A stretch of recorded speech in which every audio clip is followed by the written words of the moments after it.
ശിവരാത്രിക്ക് വന്നേക്കാണ് നമ്മുടെ കുട്ടുവിന്റെ ഒപ്പം ഞങ്ങൾ ശ്രീകുട്ടന്റെ ഡാൻസ് കാണാൻ വന്നേക്കാണ്. മച്ചന്മാരി അങ്ങനെ പറയും കുട്ടൊന്നും മിണ്ടില്ലേ ഗൈസ്, ഞാൻ പറയണില്ലേ കുട്ടുവിന്റെ ഭയങ്കര നാണം. അന്ന് നീ പറയും. ഞങ്ങളുടെ വീടിൻ്റെ അടുത്തുള്ള അവിൻശ്ശേരി എന്നുള്ള അമ്പലത്തിലേക്ക് ഞങ്ങൾ ശിവരാത്രിയുടെ പരിപാടിക്ക് വേണ്ടി വന്നതാണ്. അപ്പോൾ എൻ്റെ ചേച്ചിയുടെ മുകളിലെ ഡാൻസും കാര്യങ്ങളൊക്കെ ഉണ്ടായിരുന്നു. അപ്പോൾ ഞങ്ങളത് കാണാൻ വേണ്ടിയിട്ട് നിൽക്കായിരുന്നു. അപ്പോൾ അവരുടെ മേക്കപ്പ് കാര്യങ്ങളൊക്കെ കഴിഞ്ഞ് വന്നപ്പോൾ ലേറ്റായി. അപ്പോൾ അത് കൊണ്ട് ഞങ്ങൾക്ക് കുറച്ച് പ്രോഗ്രാംസ് ഒന്നും കാണാൻ പറ്റിയില്ല. അപ്പോൾ അത് കഴിഞ്ഞിട്ട് ഞങ്ങളിപ്പോൾ അമ്പലത്തിൻ്റെ ഉള്ളിലേക്ക് കയറി. അമ്മയും ചേച്ചിയൊക്കെ തൊഴാനായിട്ട് അമ്പലത്തിൻ്റെ ഉള്ളിൽ കയറി.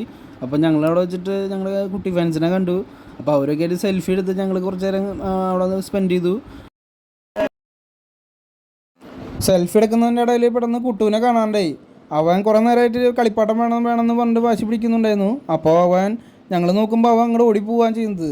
അവന് ഒരു കളിപ്പാട്ടം ഞങ്ങൾ മേടിച്ചു കൊടുത്തു. പക്ഷേ അത് കുറച്ച് നേരം കഴിഞ്ഞപ്പോൾ അത് നാശമായി. അപ്പോൾ അവൻ തന്നെ പോയിട്ട് ആ കടക്കാരൻ്റെ അടുത്ത് കൊണ്ട് കൊടുത്തിട്ട് അവൻ തന്നെ വേറെ മാറ്റിയെടുത്തു.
അഹങ്കാരിയായ മഹിഷാസുരന്റെ ഉപദ്രവം സഹിക്കാനാവാൻ മഹിഷാസുര നിഗ്രഹത്തിനായി ബ്രഹ്മാവും വിഷ്ണുവും ശിവനും ദേവതകളും ചേർന്ന് ഒരു നാരീ ശക്തിക്ക് പിറവി കൊടുത്തു, ദുർഗ.